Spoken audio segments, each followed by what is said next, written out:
we're walking on a tightrope right here. You can read the headliner here. Jimmy Carter's single term in office was a spring for Black women in politics. Um, you see Jimmy Carter there. You see Hubert Humphrey.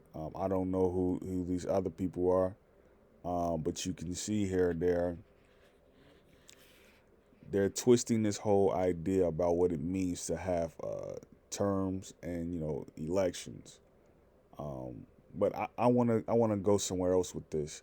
I want to know: do you all think is America ready for a black president? Um, the last time we had a black president was like maybe in the 1700s, 1800s. Um, and I'm talking about Van Buren, Monroe, um, like these earlier presidents, right? Um,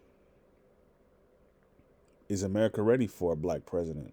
I don't consider Barack Obama to have been black. Like he had a white mother and an African father. That's not black.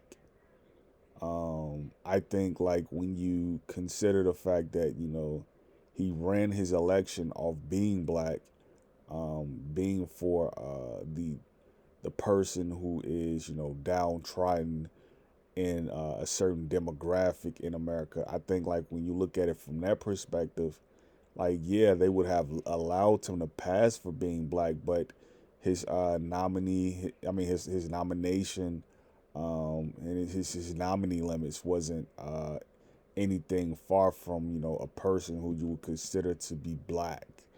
Um, but I don't think America is ready for a black president. I don't think they're ready, and I don't think they'll never be ready because when you look at the fact that you have, you know, look for example, right? You see how Jamaica is ran. I think that's how America is being sort of ironed. Um, Jamaica, like they had a black PM in there, a woman, right? But you can see like after they allowed her to be an indigenous president, they kind of like they singled her out, right? And they put other people in there like who shouldn't have been in there. You know what I mean? It goes back to this whole thing. Like you get Lori Lightfoot, you get Brandon Mayer Johnson, and like what happens after that? You know what I mean? Like are they gonna go back to the old method of putting people in there like who really shouldn't be in there because again they don't necessarily represent the path that these countries have chosen to take. When I look at when I look at them and they say things like um, this government is a theocratic government and they're ready to um, have their own government and their own elections. When you look at that, that's basically a thumbs up and a figure to those who believe in this idea that yeah, a lady like this can run her own country. But is it possible? Will it be allowed to happen? You know what I mean? I when I look in history and I see women who have ran like Shirley Chisholm, and I see these other people who have ran, maybe Jesse Jackson. They've always been propped up by the very people who they kind of, I wouldn't say sponsor, but the very people who they've kind of like allowed to tag along with them. When you think about people thinking to say, well, democracy is, is it is democracy endangered in this country? Well, why have anyone ever said, well, is the republic endangered in this country? You have the Constitution. It guarantees the fact that you have a Republican form of government. Um, so there shouldn't be any sway as to say, well, the people who are represented in the republic, they're um, they're somehow, um, at an advantage, at a disadvantage when you look at, the states and how they were kind of propped it up, and how they're aiming to be propped it up. I don't think America's ready for a black president. I think that when you look at politics in America, it's sort of screwed up. It's sort of screwed up. Like when every job I've been on, every school campus I've been on, there's always been identity politics.